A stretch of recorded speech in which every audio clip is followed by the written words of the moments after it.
Come on, you little shit, Negan panted, his eyes darting from side to side as the relentless horde of the undead closed in.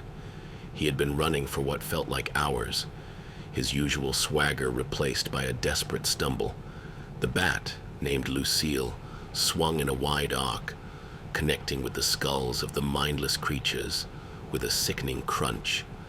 Each swing grew weaker as the weight of his fatigue mounted, but he had to keep moving.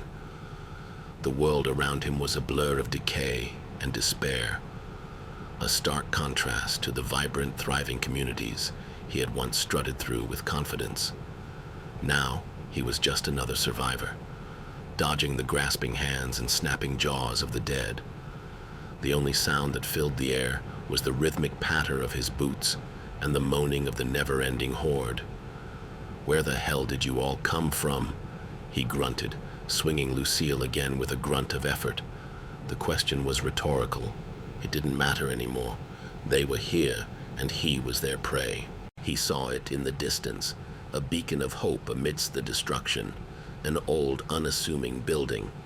It looked abandoned, but that could mean anything in this new world. Negan had to take the chance. He sprinted towards it, his heart pounding in his chest, sweat stinging his eyes. The door was a heavy metal slab, rusted and stubborn. He slammed his shoulder into it, once, twice, until it finally gave way with a screech that echoed through the silent streets. Inside, the air was stale and thick with dust, but it was a welcome reprieve from the chaos outside. His boots clanked on the concrete floor as he surveyed the space.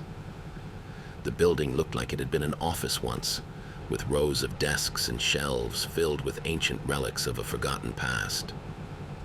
Negan felt a pang of nostalgia, remembering his own days of power and control before the world had gone to hell. The moaning grew louder, closer. The zombies had found his scent. He had to move fast. He spotted a staircase at the far end of the room and took off towards it. The stairs creaked and groaned under his weight, but held firm as he climbed. He could hear the undead shuffling below, their nails scraping against the metal as they tried to follow.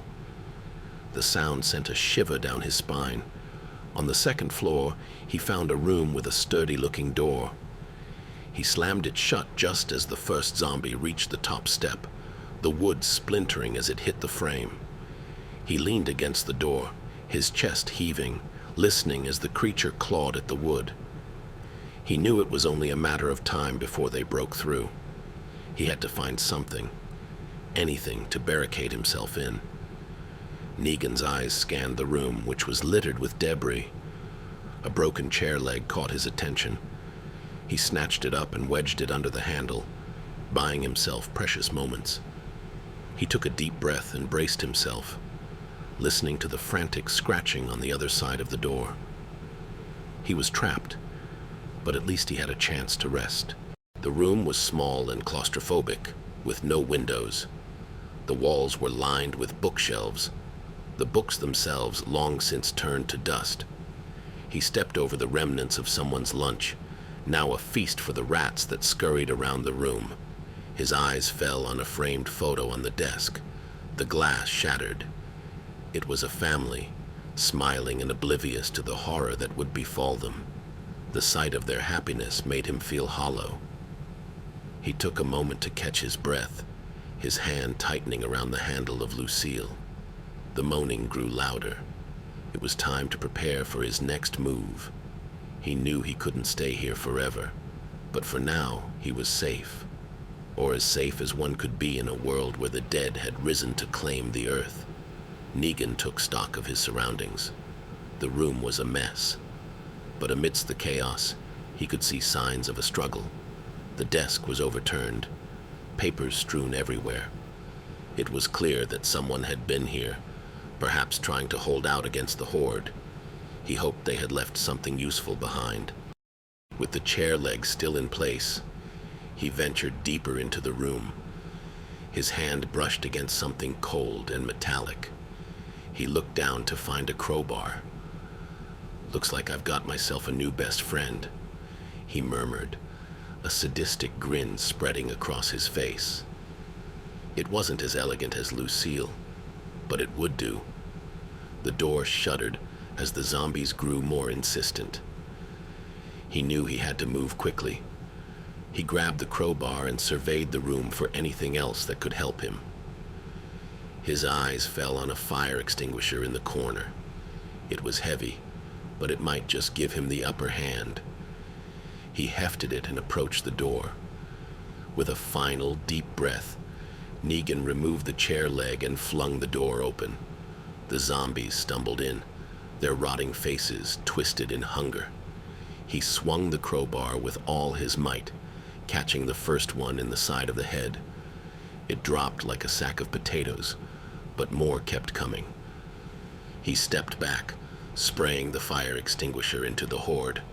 The white foam choked them, obscuring their vision and slowing their advance. Using the confusion to his advantage, Negan stepped out of the room and into the hallway. The corridor was dimly lit, with emergency lights flickering in the distance. He could see more of the undead shuffling towards him, drawn by the noise. He tightened his grip on the crowbar and prepared for the fight of his life. The first zombie to emerge from the fog was a woman, or at least what was left of her. Her clothes were tattered, and her face was a mask of decay. He recognized the emptiness in her eyes. It was the same look he had seen in the mirror every morning since the world had gone to hell. He didn't hesitate. He swung the crowbar with a snarl and felt it connect with her skull.